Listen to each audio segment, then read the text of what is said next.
Hi there and welcome back to the Drawing Database. Professor Marc Leone. Today we're going to spend 15 minutes with the drawings of Nicolas Poussin.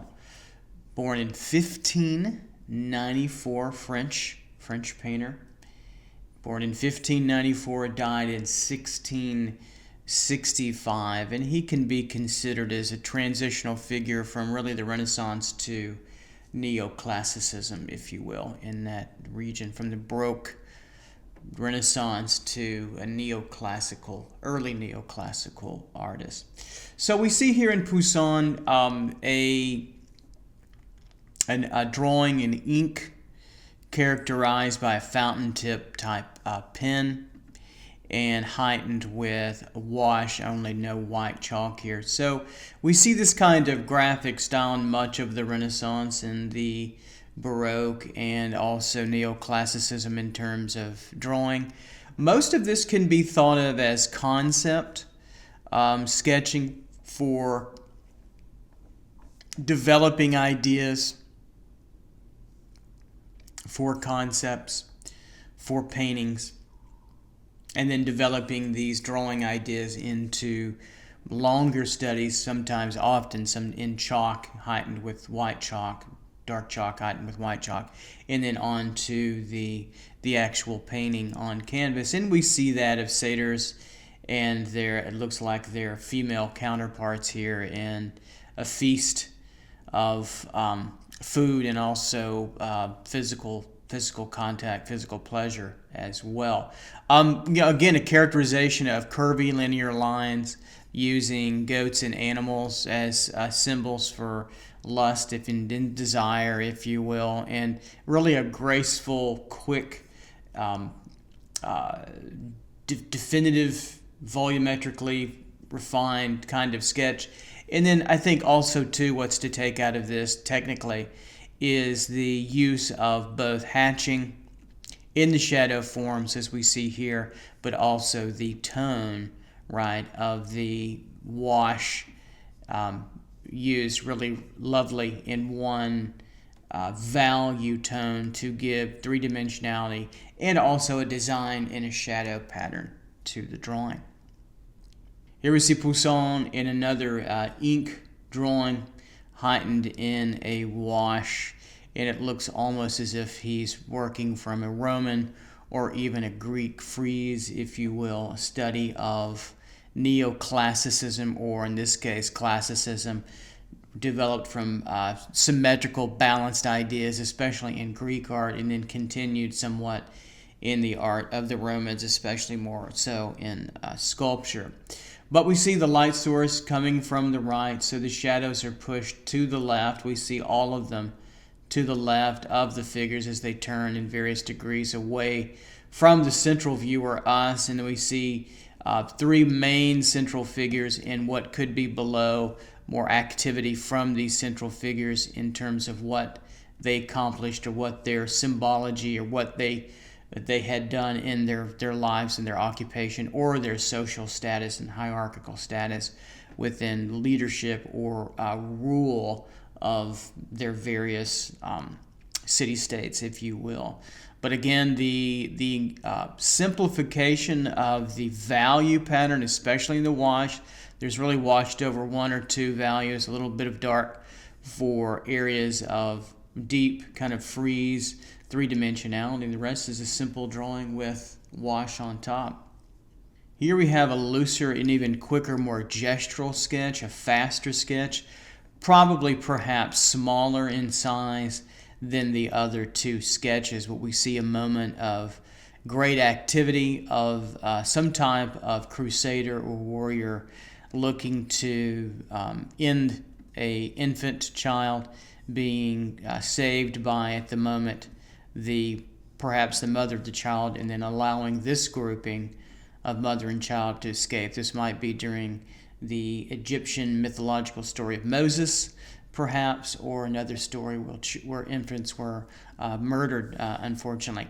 Again, we see the quick graphic sketch style. It's to be understood that the composition was done from imagination, and heightened with a wash, a quick wash across the figures, across some of the background as well, to give a sense of volume and value.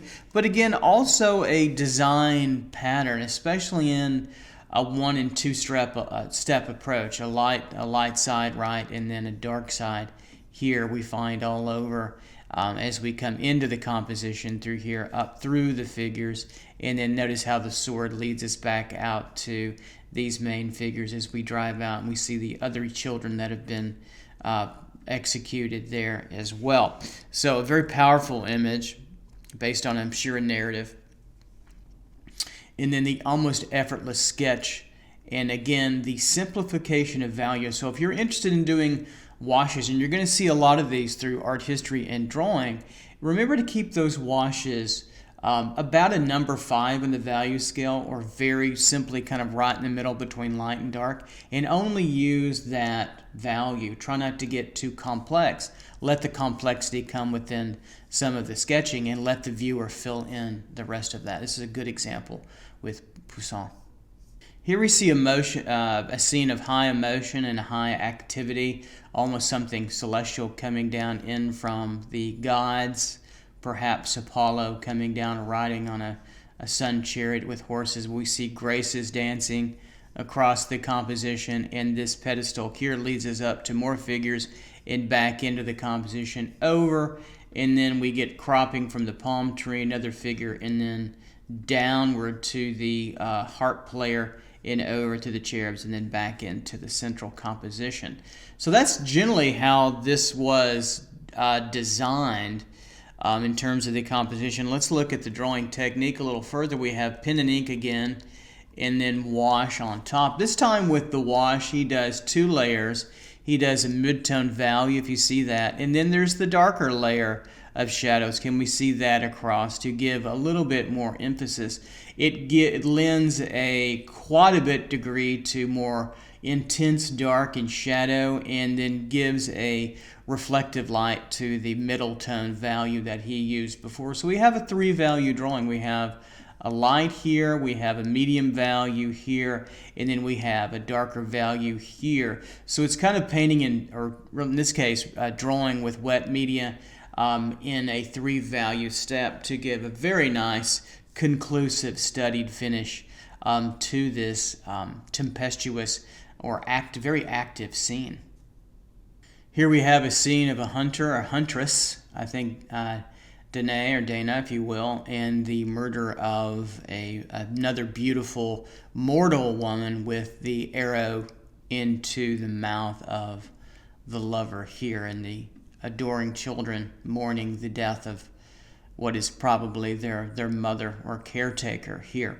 And so again, we see the technique of ink drawing and a light ink wash of about 3 values. A very light value, if we can see that in the foliage in the background here, is this rock structure in the woods kind of frames the 2 figures right in through here. So we see that, but we also see this again, this light value. So that's value 1. Then we see a mid-tone value here, roughly really in the background as well, correct? And then a little bit of a darker value we see, maybe done probably with the ink pen to go back over the drawing just to give it a little context and finality. So if you asked which came first, it would be the sketch, the ink sketch, and then the washes on top.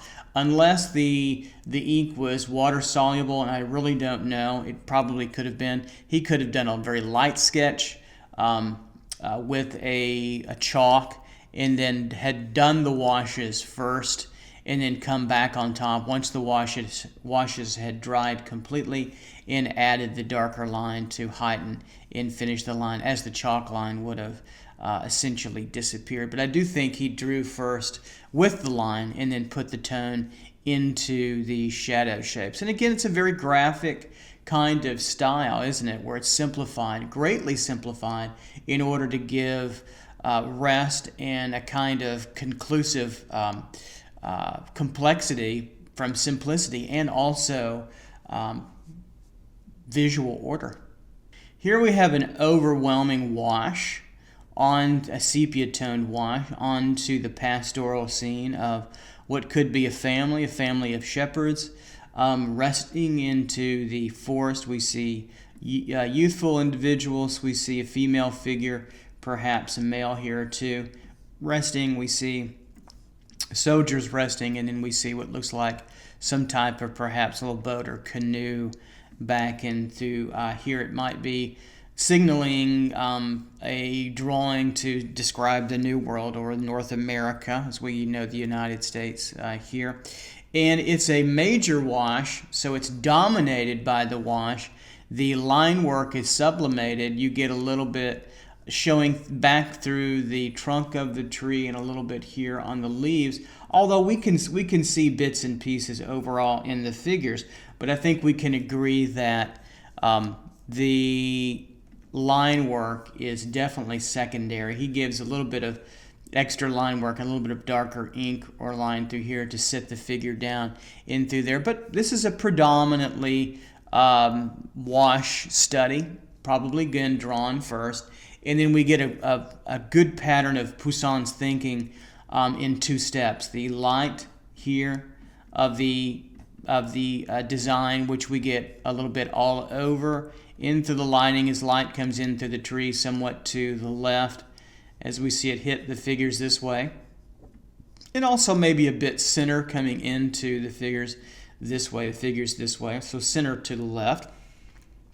And then ultimately, everything generally then falls to the right in terms of shadow. We get quite a bit of shadow, so it would be a very shadow scene where they're intimately placed within a forest environment setting or a kind of a mountainous forest setting with not a large group around as well. So we do see a reclining figure now that I see here.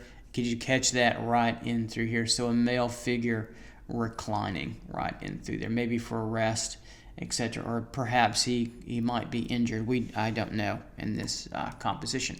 But there you have the great Nicolas Poussin, a French artist in the neoclassical tradition that certainly influenced a whole host of artists to come after him, especially Degas, which we've already taken a look at. And you can see Degas' work and read about or look into Degas' influence from Poussin, who Degas did several major studies from in the Louvre. There you go. Nicolas Poussin. Take care.